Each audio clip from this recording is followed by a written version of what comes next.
Mga ka-Vertusio, sa mga nagtatanong po dyan kung saan po pwedeng ibenta ang mga collected coins na meron po sila, lalong-lalo na ang mga lumang coins.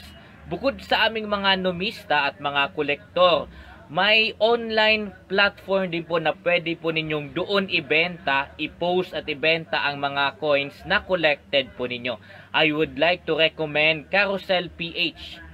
Ito ay legit po na platform na pwede po kayong mag-post ng mga pictures ng mga collected coins na meron po kayo as you are looking for a buyer.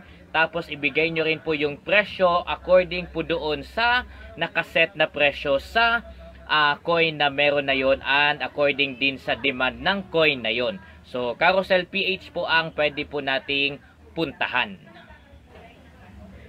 And again, mga ka-Vertusio, sa mga gusto pong magbenta ng coins po sa amin, makipag-negotiate, i-reach nyo po kami sa FB page ko po, Vertusio Coin Reviews. Doon nyo po ako i-message para makita ko po ang inyong mga message at makapag-negotiate po tayo. Sa mga comment ninyo sa YouTube, hindi po ako masyadong sumasagot. Bali na lang kung merong mga bad mouthing, sumasagot po ako doon. Pero doon sa FB page ko sa FB, syempre, sumasagot po ako doon at pinapasa ko po ito sa kagrupo ko at nagkaroon ng negotiation and eventually nabibili po yung coin na ino-offer.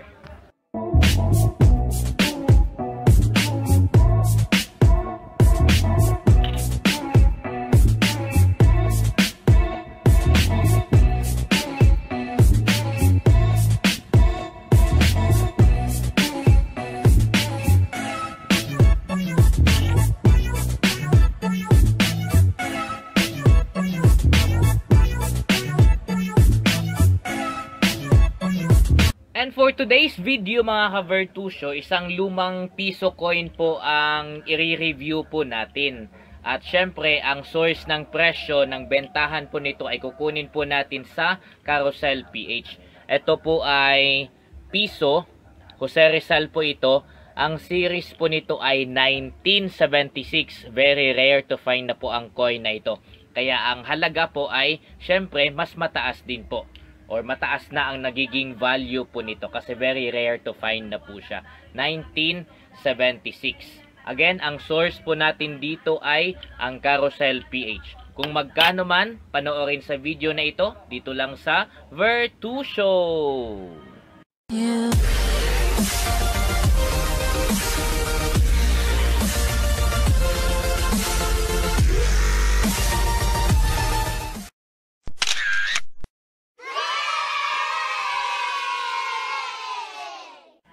Nung dumating po sa akin ang coin na ito mga ka-Vertusio, ito pong piso na 1976, punong-puno po siya ng dumi. Akala ko nga ay nagkaroon na siya ng kalawang kasi hindi na po talaga siya kita. Sobrang malabo na. So akala ko wala nang pag-asa po itong magkaroon ng mataas na value. Pero sinubukan ko po siya mga ka-Vertusio na linisin, ni-restore ko po siya. Ang ginamit ko pong panglinis dito ay metal polish. Tapos nung nilinis ko po siya, to my surprise, ganito na po siya. Malinis na, nagiging klaro na ulit yung mga feature ng coin na po na ito. Tingnan po natin closely ang feature ng coin na ito. Okay po? At makita po ninyo na malinis na po siya. After using a metal polish, pwede pong gamitin yon. Wag po kayong mag-alala. Ang tawag po doon ay restoration of coins.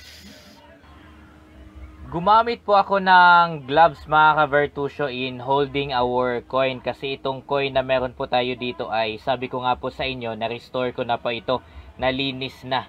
Kaya ayoko po siyang magkaroon ng direct contact sa aking skin para hindi na rin siya magkaroon ng impurities. So tignan natin closely itong piso na pinag-uusapan po natin ngayon mga ka-Vertusio. Kung hindi po ako nagkakamali, ito yata ay second or third na 1 peso issued by the BSP po sa atin. At ang bida pa rin dito syempre ay si Dr. Jose Rizal. Ang design po nito ay bilog lang po siya. Tapos octagon, nasa loob po ng octagon ang ating bayani. Syempre may salita pa rin na Republika ng Pilipinas. Tapos bawat edge ng octagon ay may 3 dot po yan. Ngayon lang ako nakakita ng ganitong klase ng design. Pero bilog pa rin yan. Bilog, tapos sa loob ng bilog ay may design na octagon. Face value, 1 peso. Sa likod, tingnan po natin. Sa likod ay normal lang po. Ang nakalagay po dito ay ang bagong lipunan.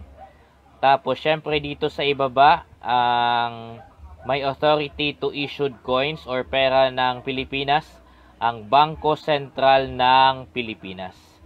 Tapos, ang logo na ito yata yung pinakalumang logo po natin ng Republika. Pinakalumang logo po natin dito sa Republika ng Pilipinas. Tapos, ang series ng coin na ito, kitang-kita nyo naman sa video, it's 1976. 1976. Kung makikita po ninyo, wala po siyang gasgas. Intact pa po ang ano nito. Wala po yung gasgas mga ka-Vertusio. Pero nung dumating po ito sa akin, akala ko punong-puno na ito ng kalawang. Kasi sobrang labo na po niya. Punong-puno na siya ng impurities nung dumating ito sa akin. Fortunately, by the help of metal polish, tapos gumamit lang po ako ng tela lang din na malambot. Huwag yung magaspang na tela. Malambot lang din na tela. Tapos kuskusin yung ganyan, dahan-dahan lang, para siyang lang minamasahing ganon. Tapos bumalik na po ang quality po niya. Yan, ito ay malinis na po ito. May at least 5 seller po tayong nakikita sa Carousel PH mga ka-Vertusio. No wonder na konti lang po ang nagbebenta ng ganito kasi very rare to find na nga po ang coin na ito. At ang inyong lingkod ay isa lang po ang hawak po na ganito din. Ang presyo na nakikita po natin na binigay ng Carousel po ay naglalaro sa 1,500 hanggang 3,000. Again po, 1 peso po ito, series of 1976. Very rare to find coin, very old coin. Naglalaro po ang presyo nito sa 1,500 hanggang 3,000. Yun na po ang presyo or bentahan po ng coin na ito. Kung nakakapunta po kayo ng subastahan mga ka-Vertusio, mas magiging mataas actually ang presyo po nito. Kung sa online, yun nga po ang binigay ko na ratio po sa inyo ng price po niya, 1,500 to 3,000. Pero kung dadalhin po ang lumang coin na ito sa subastahan, mas magiging mataas po ang value po nito or presyo sa subastahan. Pero kung okay lang naman sa inyo yung presyo na yon, para hindi rin po siya mahirap kasi doon sa subastahan kasi ang tagal, buong gabi kayong maghihintay ng pagkasunod-sunod ng items na ipapakita. So kung easy transaction lang po ang gusto po ninyo, pwede po nating i-post ito sa Carousel PH. Pero kung gusto niyo pong mas mataas naman po ang makukuha po ninyong bentahan po nito or subastahan, pwede po nating dalhin sa mga subastahan po yan.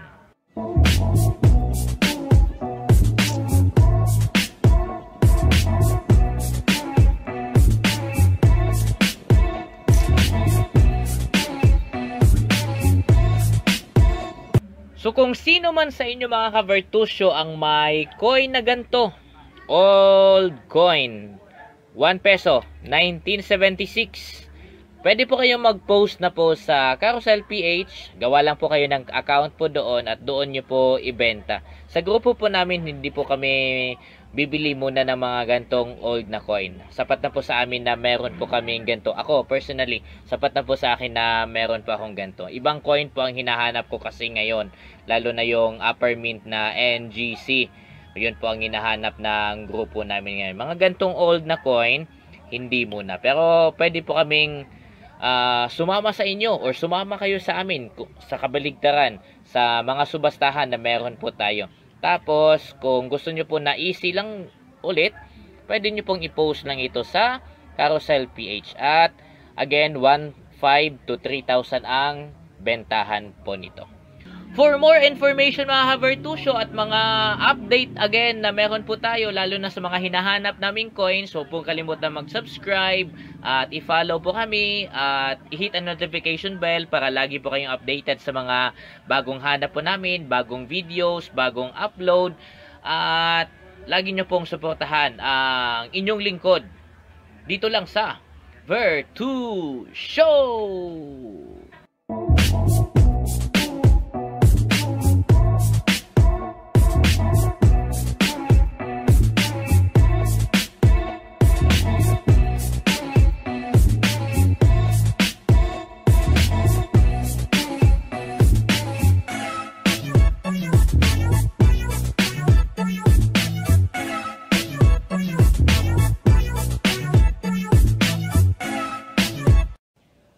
Alam nyo ba mga ka-Virtusyo na ang coin na ito na content po natin ngayong araw ay mahal na po ang presyo nito sa market. At kahit tignan nyo pa online kung magkano po ang presyo nito para sabihin po ninyong hindi ito scam, ito po ay legit. Kahit tignan nyo pa, mahal na po ang bentahan ng coin na ito. Kung ano po ang coin na ito, ito siya oh. Ito siya oh.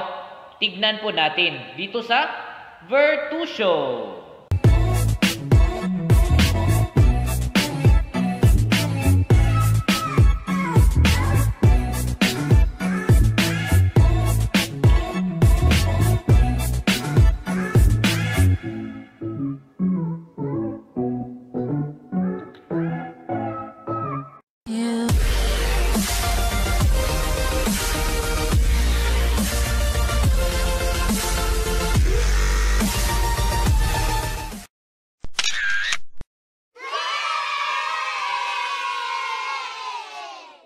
Ang coin na ito na hawak ko po ngayon mga ka-Virtusyo ay 5 piso. Ito po ang pinakaunang coin na ginawa na 5 piso. After po ito doon sa 5 piso na papel. Kung naalala nyo pa yung color green na papel na pera po natin. Ito yung pinakaunang coin sa 5 piso na ginawa po. So ang meron po dito ay 1993. Kung naalala nyo po ito, mga batang 90s. Ito ay si Emilio Aguinaldo na naka-side view din po siya. Tapos meron pong isang bulaklak po dito na featured. Tignan po natin ito closely later on. Etong 5 piso na ito mga ka-Virtusyo, kung titignan nyo po online, ang presyo po nito ay 1.5 na po. At hindi po tataas sa 5,000. So ang benta po nito or subastahan po ng coin na ito, legit po ito ha. Hindi po ito scam. Kahit tignan nyo pa online, kahit tignan nyo pa sa mga numista. Ang presyo po nito ay 1,500 up to 5,000. Yun na po ang bentahan or subastahan ng coin na ito. Hindi po ito scam. Again, 1,500 to 5,000 ang bentahan ng coin na ito. Ngayon, tignan natin closely ang quality ng coin na ito or yung feature na meron po ang coin na ito. Nung dumating po kasi ito sa akin, sobrang na po nito, puno ng impurities. Talagang pangit na siya tignan. At nilinis ko po siya. So tignan natin ngayon siya closely kasi mukha na po siyang bago ngayon. Na-restored na po natin siya. So tignan natin closely ang coin na ito. 5 piso na lumang coin. So tignan po natin closely ang feature po ng coin na ito na 5 piso. Sabi ko nga po sa inyo, na-restore ko na po ito. Ang ginamit ko pong panglinis po dito ay metal polish. Kasi nung dumating po ito sa akin, covered po ito ng impurities. Ngayon po, maganda na siya tignan. At wag lang po nating tanggalin na lang sa sealed kasi baka malagyan po ng panibagong impurities galing sa pawis or dumi na meron ang kamay ko. Kaya okay lang po yan na nakaganyan po siya. Okay po? So sa coin na ito, as you can see, back to normal po siya. Kumikinang na ulit. Kumikinang na po ulit ang coin nito. Para na siyang bago. Para siyang bagong release. Pero ang coin na ito, makaka-relate lang po nito ay mga batang 90s kasi ang tagal na po nito. At ang bungad po na makikita natin kaagad dito ay itong dahon. Ang scientific name ng dahon na ito na pinakita po dito sa coin ay Pterocarpus indicus. Or sa common word, ito ay Nara. Nara po itong ano na to. So may bulaklak at saka may dahon or sanga. So ito ay Nara. Ang Nara po ay tinaguriang pambansang kahoy ng Pilipinas. So Pterocarpus indicus, yan po yung featured na halaman po dito or tree. Tapos makikita po natin ang 5 piso. Yan. So ang face value ng coin na ito ay 5 pesos. Sabi ko nga po kanina, ito yung coin na pinakaunang ginawa, 5 peso coin, na pinakaunang ginawa kapalit doon sa 5 piso na papel. Kung natatandaan nyo pa yon mga batang 90s. Or sa mga bago pong makapanood nito, kung naalala nyo po yung mga pera na yon. Sa likod naman makikita po natin ang mga lagdang Republika ng Pilipinas. Republika ng Pilipinas. At ang bayani po na, somehow bayani na rin, i-recognize na po natin siya as bayani kasi syempre siya ang pinakaunang presidente ng Pilipinas, si Emilio Aguinaldo. Tapos, ang series ng coin na ito ay 1993. Yan. 1993, ilang taon ba ako neto? 2 years old. 2 years old po ako noong 1993. Tapos ngayon ay 2023 na. So alam nyo na, compute nyo na lang kung ilang taon na ako. Yan. So yun po ang feature sa coin na ito. Restored po ang coin na ito mga ka-Virtusio kasi nung dumating po ito sa akin, and shout out pala sa sponsor ng ating coin na ito, si Xavier po ulit. Yan. Hindi po nagpabayad si Xavier sa coin na ito. Pero ang mahal na pala ng bentahan ng coins na ito. Nung dumating po ito sa akin, dahil nga ito ay naka-expose lang naman, ito ay sobrang puno ng ng impurities. Kaya akala ko hindi ko na siya ma-restore. Pero nung ginamitan ko po siya ng metal polish, which is pwede naman po yun, at wala namang masisira sa quality ng coin, kasi may mga nagtatanong din sa akin na, di ba po, bawal naman pong linisin ang coin. Actually, pwede. Ang tawag po doon ay restoration. Nire-restore po natin ang itsura ng coin. Yan. So, makinang na po siya ulit. Nawala na po yung mga sign of impurities po niya. At sabi ko nga po sa inyo, ang bentahan po nito online, legit na legit po. Hindi po scam. Kahit tignan nyo pa, kahit i-search nyo pa online, at kahit sa subastahan po, ito ay hindi bababa sa 1,500 pesos, at hindi naman tataas pa sa 5,000. 1,500 to 5,000 ang bentahan or subastahan ng coin na ito. Ayan. Ito ay hindi ko po ipagbibili or ipinagbibili kasi wala pa po ako ng coin na ito. May sentimental value po sa akin ang coin na ito. Kaya di bali na hindi ako kikita. Total, ito naman ay bigay lang din sa akin. Kaya very much thankful po ako sa sponsor ng coin na ito. Si Xavier, estudyante ko po. Yan, siya po ang nagbigay ng coin na ito. And I will forever cherish this coin kasi wala pa po ako nito.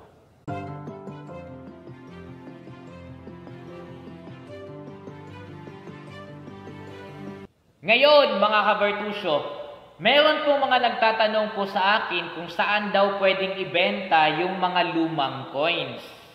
Mahirap po kasi itong ibenta sa subastahan kasi mahal po ang presyo. Katulad noong 1972, 1974, yung 1962, yung 1976. Mahirap po yun kasi mahal po ang bentahan nun. I would advise sa mga meron pong coins na katulad po nito o yung mga sinabi ko po kanina, na dalhin nyo po sa subastahan. May mga nagtatanong po sa akin kung saan ang subastahan. Meron po sa Quiapo. Meron po sa Quiapo, sa may sa may likod mismo ng simbahan. Meron pong subastahan na nangyayari po dyan about mga old coins. Meron din sa Novaliches. Meron sa Pasig. Yan. Madalas yung grupo ko po, pumupunta sila ng Pasig, dinadala po nila yung mga lumang coins or kung may mga coins po silang hinahanap. Meron din po sa Quezon Ave. Malapit po sa likod po ng kung hindi ako nagkakamali, sa likod ng Pegasus. Siyempre, kilala po natin yung Pegasus na yan. Okay? Meron din po sa saan pa nga ba to? Paranaque. Meron din po sa Paranaque. Nag-a-announce naman po. Meron pong page sa FB about subastahan. Doon po nag-a-announce kung saan po gaganapin yung mga subastahan ng mga old coins. Kung meron po kayong ganito, pwede niyo pong bisitahin yung page na yon sa FB para makakuha po kayo in information kung saan po ang subastahan. I would advise kasi na ibenta nyo po doon or isalin nyo po sa subastahan para magkaroon ng tamang presyo, tamang hustisya yung coin na meron po kayo. Kasi itong mga coin na ganito, syempre itong coin na ito ay medyo mababa lang, 1.5 to 5,000. Pero yung ibang mga coins pa na lumang-luma at yung iba pa nga ay na-feature sa KMJS na nasa milyones na ang halaga, hindi pa po namin kaya yun sa grupo po namin. Kaya I would advise na dalhin nyo po sa subastahan. At syempre, babalik po tayo dito sa 5 pesos na ito. Ang presyo nga po nito ay 1.5 to 5,000. Legit po yan. Kahit tignan nyo pa sa Google at sa online. Makikita nyo po ang presyo po nito kung magkano na ito ngayon. Ito ay 5 piso na coin. Ito yung pinakaunang 5 piso na coin na ginawa kapalit po doon sa papel na piso. Okay? At syempre, para lagi po kayong updated sa mga upload ko, yung mga hinahanap nating coins, yung mga coins na binibigyan ko kayo ng information, para hindi nyo po ma-miss po yun, huwag nyong kalimutang mag-subscribe. Syempre naman po. At i-hit ang notification bell para lagi kayong updated sa mga upload ng Vertusio. Hindi po ito scam. Legit po ito. Legit ito, baby. Yeah.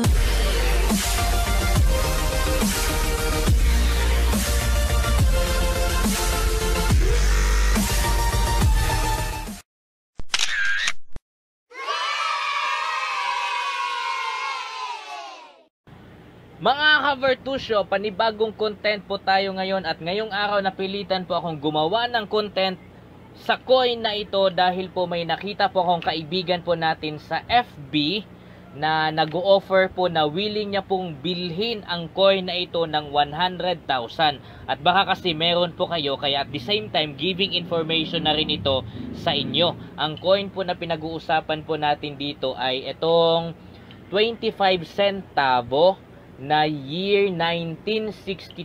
Baka kasi meron po kayo nito. Yung mga tito po natin dyan na makapanood po sa video na ito. Baka may naitabi po kayong coin na ganto at nalinis nyo po. At kasing kinang katulad po nitong hawak ko po ngayon. 25 centavos po ito. Lumang coin na po ito. 1962. Meron po tayong isang kaibigan na nagngangalang Tukmol TV. Pwede nyo pong i-search sa FB para makita nyo po siya. Marami po itong followers. Kumikita na po ito.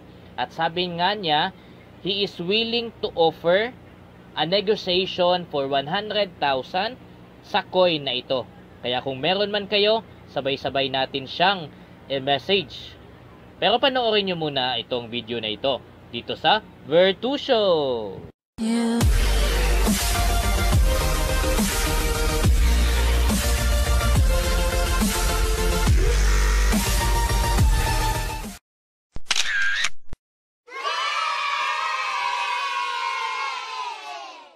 Alright mga ka-Vertusio, disclaimer lang at saka konting pagpaliwanag lang din kasi ang dami po sa inyo na nagme-message kung bumibili po ba kami ng mga old coins. Ang sagot po, yes, pero hindi pa kaya, hindi pa muna ngayon. Hindi muna makakabili sa mga old coins na ito kasi nga itong mga old coins na ito ay may malaking value nga po, katulad nga ng sinabi ko sa inyo kanina na may naghahanap ng 100,000 po ang halaga po bawat isa ng ganito. Kaya nga ang lagi ko pong advice sa mga nag-o-offer ng ganito, dalhin po sa subastahan. At bago po natin syempre yon dalhin sa subastahan, mas mainam po na malinis po yung coin po natin. Mas makinang, mas malinis, mas malaki ang value. Mas mataas ang pwede pong presyo na ilagay po ninyo kapag ka ibebenta nyo na po. But now, hindi nyo po kailangan pumunta ng subastahan. Hindi na. Hindi na dahil sa information na ito sa video ko na ibibigay sa inyo. Kasi nga si Tokmol TV ay willing pong bumili nga po nito. Willing pong bumili po nito. So tingnan natin closely po ang coin na ito na sinasabi ko po sa inyo ngayon at willing na bilhin ni Tokmol TV for 100,000. At kung tingnan po natin kung same po ba ang features na meron kayo para po yung halaga na gusto po niyang i-offer sa inyo ay ma-meet naman ng coin na meron kayo. Okay? So tingnan natin ito closely. So unahin natin pagtingin closely ang harap na bahagi po ng coin na ito. Kung hindi po ako nagkakamali, ito po yung pinakaunang logo na meron po ang BSP, which is connected pa tayo yata sa noon during that time. Yung administration na meron tayo ay connected pa tayo sa Amerika. Kaya kung mapapansin po ninyo itong logo na ito pa yung combination ng Amerika at Pilipinas. Ito pa yung logo na ito. At makikita nyo naman ang influence ng Amerika sa description na yan. Ang nakalagay po ay Central Bank of the Philippines. So very pa siya. English pa siya. Very American pa siya. Which is pinalitan na po ngayon ng Bangko Sentral ng Pilipinas. Ginawang Tagalog na Tagalog or Filipino na Filipino. But on this coin, Central Bank of the Philippines po ang meron po tayo dito. Tapos makikita po natin itong logo na ito. Yan, may eagle at saka lion. So pinagsamang pwersa po yan ng administration ng Amerika at ng Pilipinas. Tapos syempre ito po yung logo ng watawat po ng Pilipinas. Merong sun sa gitna at may tatlong bituin na nagsisilbing bituin ng lalawigan po yan. Luzon, Visayas at Mindanao. Sa likod naman po, makikita po natin ang mga katagang 25 centavos. 25 centavos po yan. Tapos isang babae po. Ito ay, kung hindi ako nagkakamali, itong nasa likod ay, po ito? Mayon. Mayon volcano po yan. Tapos, syempre, ang series po ng coin na ito ay 1962. Very old na po ang coin na ito.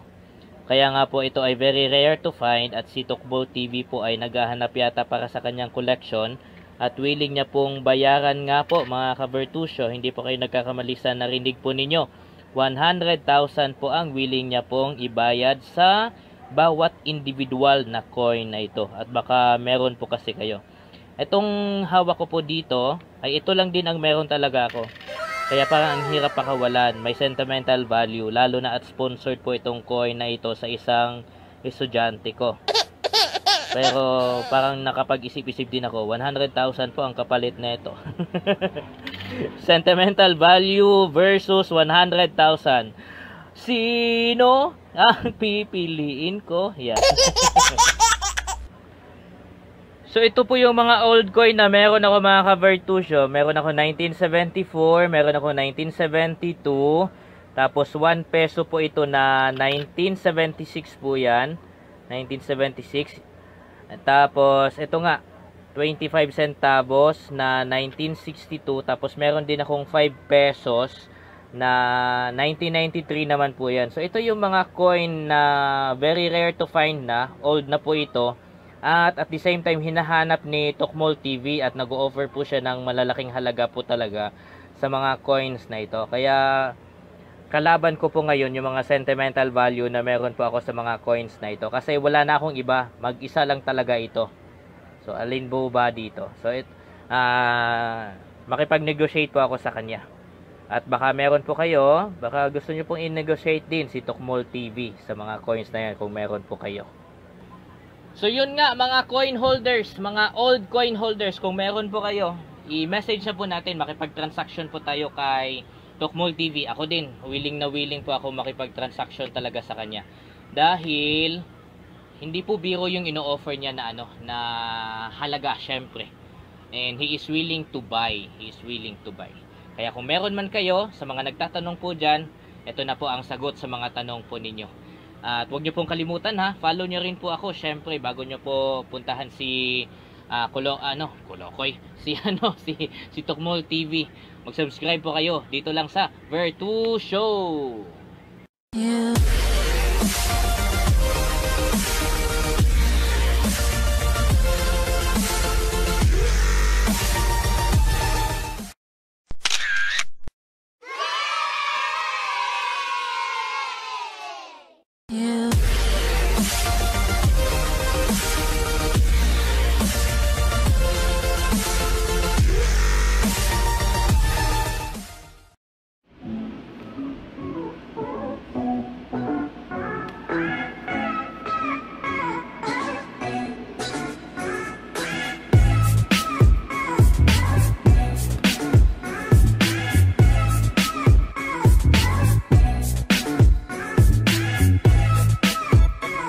Sino ba sa atin ang hindi nakakakilala sa isang coin na ito na sobrang sikat ngayon sa social media, mapa Facebook man or YouTube?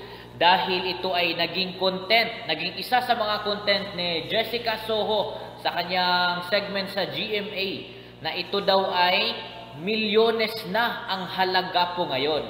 Itong piso na 1972. Piso na 1972. Lumang piso po ito at sobrang mahal na daw ang presyo at sinasabi nga nila milyones na ang presyo ngayon sa market.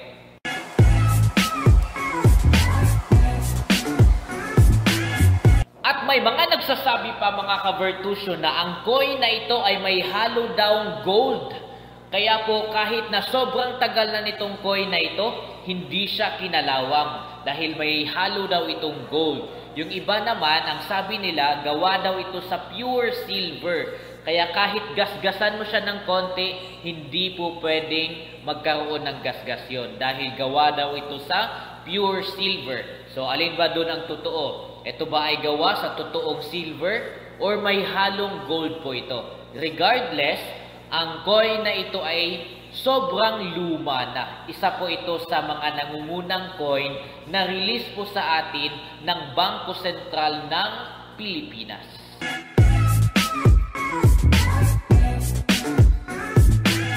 Ang coin na ito mga ka-Vertusio ay sponsored sa atin ng isa sa mga estudyante ko po sa grade 9 na nagngangalang Xavier. Ayaw daw niya ibigay ang kanyang apelyido kasi gusto daw niyang manatiling anonymous.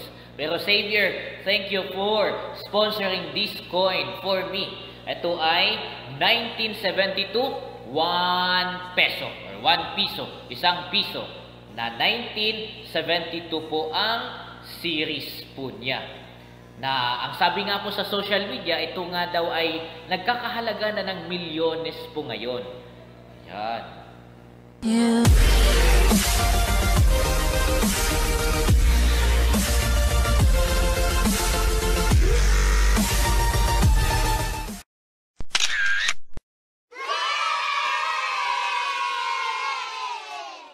Ang coin po natin ay intact, kumpletong-kumpleto, walang kalawang, malinis na malinis. At lahat ng features, kung paano po ito ginawa at lumabas sa atin na original, nandun pa rin po siya. Walang nabura, walang lumabo, kumpletong-kumpleto pa rin. Walang gasgas din.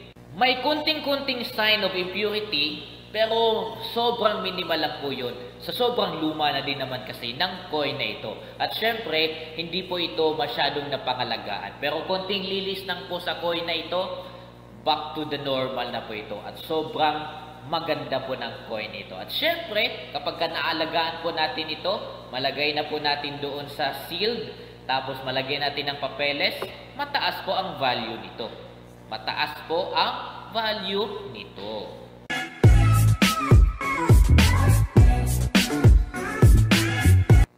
Tignan natin closely ang coin na ito na meron po tayo ngayong araw. Makikita po natin, bilog na bilog po yan. May konting UP lang po doon pero human error lang po yan. Pero the rest ay okay po siya. Tapos makikita po natin sa itaas ang mga katagang Republika ng Pilipinas. Tapos, itong nasa gitna, ito po ang pinakaunang logo na meron po ang Bangko Sentral ng Pilipinas. As you can see, ito ay symbolizing dasagisag ng Pilipinas or yung flag. Mayroong 3 star sa taas, tapos itong sun. Tapos itong logo na ito na dalawa ay, kung hindi ako nagkakamali, ito ay samahan po ng Amerikano at mga Pilipino nung nagkaisa na po sila. Yan. Tapos, nakalagay din po sa ibaba pa rin dito sa parang laso po yan, Republika ng Pilipinas. At syempre, the official maker and producer ng mga coins dito sa Pilipinas ay ang Bangko Sentral. Yan. Tapos, kung nakikita nyo po dito, nandito po sa pinakaibaba, ang proof na ang coin na ito ay gawa po or issued po last 1972. Hindi pa ako pinanganak. Coin na po ito. Yan. So, intact na intact pa po siya. Nandyan pa po lahat ng feature. Klaro pa, nababasa pa. Wala pang nabura sa lahat ng sa anumang feature na meron ang coin na ito. Tignan po natin dito sa likod. Kapag ka-flip po natin ito, imbis na nakatayo yung ulo ni Jose Rizal, nakatiwarik po siya. At isa po dyan sa feature na meron po ang 1972. Yung baligtad po ang ulo ni Jose Rizal. Yan. So, ikutin lang po natin yan. Nakalagay syempre dito ang ulo na nakatagilid kay Dr. Jose Rizal. Tapos nakalagay po sa itaas ang salitang piso. Tapos sa likod po ng ulo ni Jose Rizal ay ang number, piso. Yan. So may konti lang po siyang mga gas-gas sa panahon, pero hindi po yan hindi, very minimal lang po yan. Sobrang lang yan sa coin. Hindi po yan nagkakaroon ng degrade sa value. Kasi understandable po yan na sa sobrang luma na ng coin, nagkakaroon na po ng mga ganyang gasgas, lalo na kung nahalo po siya sa ibang coin. The rest ng quality po niya, so good, so good. Ngayon naman mga ka-Virtusyo, pagdating naman sa presyo, ito ang kalimitang mga tanong ng tao. Magkano po ba ang bentahan? Kung napanood nyo po ang isa sa mga episode ng Barya doon sa KMJS, ang barya po na pinag-uusapan doon ay yung 1971. Ito ay 1972. Kung hindi po ako nagkakamali, yung 1971 na yun ay nabenta po siya ng 5 million sa subastahan. Ganun kalaki ang naging presyohan or bentahan po sa coin na yon, which is 1971 po yun. Halos same lang din ng nito. Same lang din ang ganun kalaki ang naging presyohan or bentahan po sa coin na yon, which is 1971 po yun. Halos same lang din ng nito. Ang design po nito, ito ay 1972. Panoorin niyo po ulit sa KMJS. Umabot ng 5 million po ang subastahan po ng coin na yon. Dahil sa sobrang luma na po niya at nagiging in demand yung 1971. Kaya kung meron po kayong 1971 po dyan, KMJS na po yan galing, umabot po yun ng 5 million. Sa subastahan po hindi lang kung kaninong numista. Sa subastahan. Siyempre sa subastahan, nagsasama-sama yung mga karamihan sa mga numista. Ayan. So, ito ay milyones din. Sabi nila ang presyo nga nito, itong 1972. Milyones din dahil ito ay very rare to find. Although, sobrang dami po nito nung ginawa po ito. Pero, dahil nga nawala na ito ng value sa Bangko Sentral ng Pilipinas, karamihan sa mga may hawak po nito, yung mga lolo at lola po ninyo or natin. Tapos karamihan, katulad ko, katulad sa grupo po namin, mga numista, yun na lang may hawak ng ganito. And this one is sponsored nga ng isa sa mga estudyante ko. Xavier, thank you for sponsoring this one or this coin. The 1972. Wala pa po akong ganito sa totoo lang. And I am very happy to hold this kind of coin na sobrang taas po ng value po nito. Karamihan nga nagsasabi na bilyones daw ang presyo po nito. So, di ba? Isang piso lang po ito, isang coin lang po ito, tapos milyones na. So, isa akong milyonaryo, hindi pa lang ganap.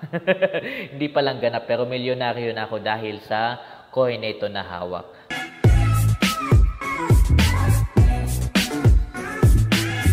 So mga kavertusyo, sort of advice lang, kung meron po kayong hawak na gantong klase ng coin, 1972, wag nyo pong ibenta ng kahit saan-saan lang. I would better attend ng mga subastahan, lalo na sa Pasig, marami po sa Pasig, at doon nyo po ibenta ito. Kung meron po kayong ganito, better din siguro na ipalinis po ninyo, ipaseal, tapos palagyan ng papeles para mas maayos at mas mataas po ang subastahan po nito. Magkaroon ng negotiation sa coin na ito. Dahil ito nga po ay old coin, very rare to find, at syempre maayos pa ang ano. Kapag meron kayong ganito, for sure maayos din ang quality po niyan. Kasi nga ito ay hindi kinakalawang. Hindi po ito kinakalawang. Kaya I would rather advise na mag-a-attend kayo ng subastahan kasi mas mataas po at guaranteed po na mas mataas ang presyo kapag doon nyo ibibenta kumpara naman sa ibibenta nyo lang saan-saan, lalo na sa mga naglalako. May mga naglalako po kasi na lulukohin ka lang, tapos pag dinala nila yun sa subastahan, ang taas ng presyo. Kaya I would advise na yun ang gagawin po ninyo. Mag-attend po kayo ng subastahan kung meron kayong ganito ng klase ng coin. Para sa kaalaman na yan mga ka-Vertusyo, and for more videos, huwag pong kalimutang mag-subscribe. Syempre naman, i-follow nyo po ako. Mag-subscribe po kayo at i-hit po ninyo ang notification bell para time to time na may upload po kayo ay magiging updated po kayo at malalaman din ninyo kung anong information naman ang binibigay ko about coins at lalo na kung may coins kaming binibenta. Kaya wag pong kalimutan na i-follow po ako. Mag-subscribe na dito sa Vertusyo.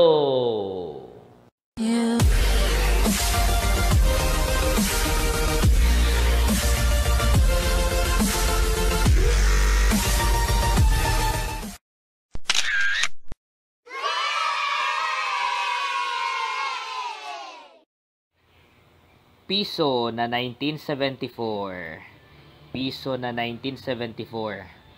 At akala ko mga ka-Vertusyo ay hindi ko na po ma-retrieve ang coin na ito kasi nung binigay po ito ng bata po sa akin, shout out again sa iyo, Xavier, sobrang dami po ng impurities po nito. Akala ko po hindi siya malilinis talaga. Talagang hindi ko na siya makikita. Yung mga details po niya talagang covered na siya. Pero buti na lang dito sa bahay, may metal polish po tayo. So, ang ginawa ko, nilagyan ko siya ng metal polish. Tapos, ini-scrub ko lang siya gamit po yung tela na malambot para hindi po siya madagdagan ang scratch. Tapos, ito na siya ngayon. Ayan na siya. Ayan. Nung dumating po yan sa akin ay sobrang puno po siya ng impurity. Dilaw lang po ang kulay niya. Tapos, ngayon, nakikita na po ang detalye na meron siya. Yan, ito ay piso na 1974. Hindi po ito medyo. Sobrang luma na po talaga ng coins na ito. At for sure, iniisip ko na kung saan man ito galing, kung saan man ito kinip ng bata ay hindi talaga siya naalagaan. Ngayon lang siya nalinis. Ngayon lang siya naalagaan ulit itong coin na ito. Ayan, kaya kahit na nalinis ko na siya, at least na-retrieve po natin. Pero somehow, hindi na masyadong maganda talaga ang klase. Pero, ang napaka-importante po dito ay malinis na po siya. Malinis na. Ayan. Malinis na ang piso na ito. At, alam nyo po ba mga ka-Vertusyo na ang mga coin na ito, kailan nga ba yon? Nagkaroon ng subastahan po kasi sa Quiapo last National Heroes Day. At ang highlight po nila doon ay mga luma na coin. At kasama po itong 1972 na meron ako na in-upload ko din sa inyo last time. At ngayon itong 1974. Alam nyo po ba mga ka-Vertusyo na ang mga coin na ito na naging highlight sa subastahan po noon, kailan nga ba yun? Nung Lunes, that was August 28. August 28 sa Quiapo po ito nangyari mga ka-Vertusyo, yung subastahan. Alam nyo po ba na ang mga coin na ito ay milyones na po ngayon? Milyones na ang halaga sa subastahan or ang value nito sa market. May mga nagsasabi po na mura lang daw or mababa lang daw ang bentahan po nito. Huwag po kayong maniniwala doon kasi ang mga coin na ito ay very rare to find na. Ibig sabihin, sobrang mahal na po nito ngayon. Itong 1974, tapos itong in-upload ko nga po last time, ito naman ay 1972. Mas nalinis ko pa itong 1972. Nung ginawan ko po kasi ito ng content, ay hindi ko pa nalinis yan. Ngayon nalinis ko na ito ng metal polish. Kaya maayos na po sila tignan. Yan, kung nakikita nyo po, kumikinang na siya ulit. Lalo na itong 1972, kumikinang na yan ulit. Ang mga presyo po nito sa subastahan mga ka-Vertusyo, uulitin ko, ito ay milyones na po ang halaga. At kahit tingnan nyo pa sa mga videos ng KMJS, meron po doon na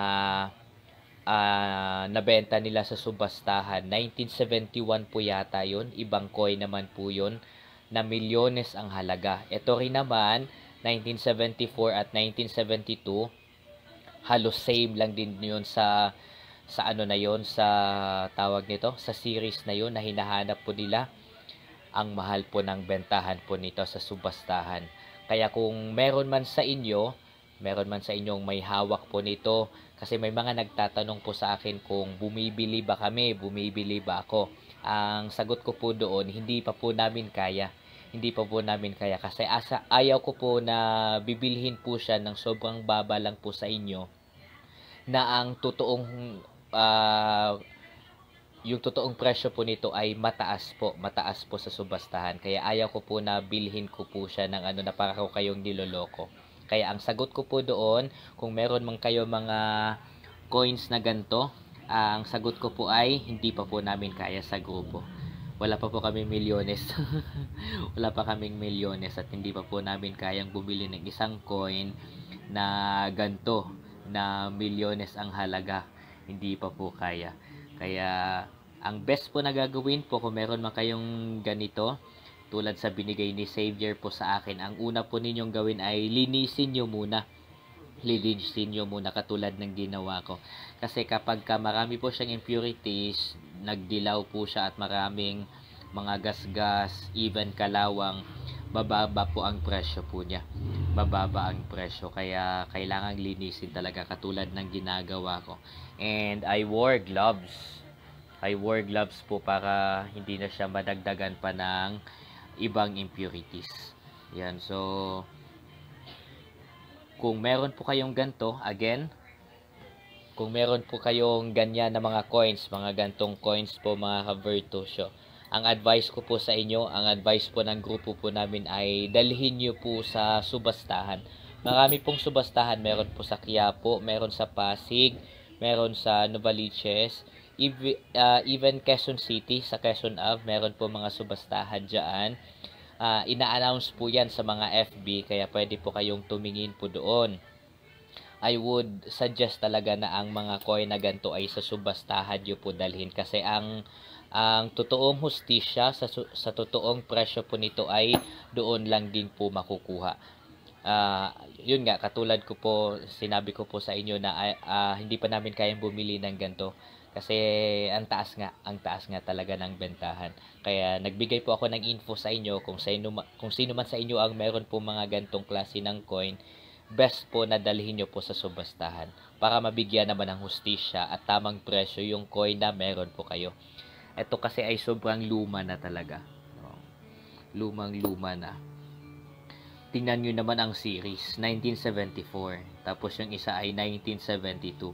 Yan, doon pa lang po malalaman nyo na talagang ang tagal na talaga nila. Ang tagal na talaga ng mga coins na ito. Kaya best kung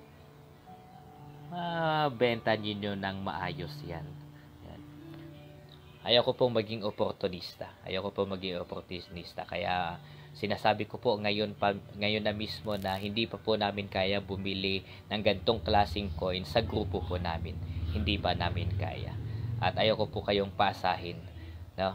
And ito nga po ay very fortunate na nagkaroon ako ng gantong coin. Ito po ay bigay ng isang estudyante ko na gustong manatiling anonymous, si Xavier. Yan.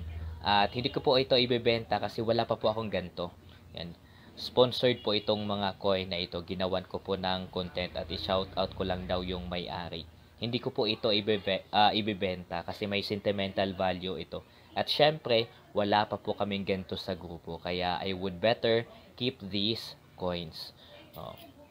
Wala pa akong pera, pero may hawak na akong milyones.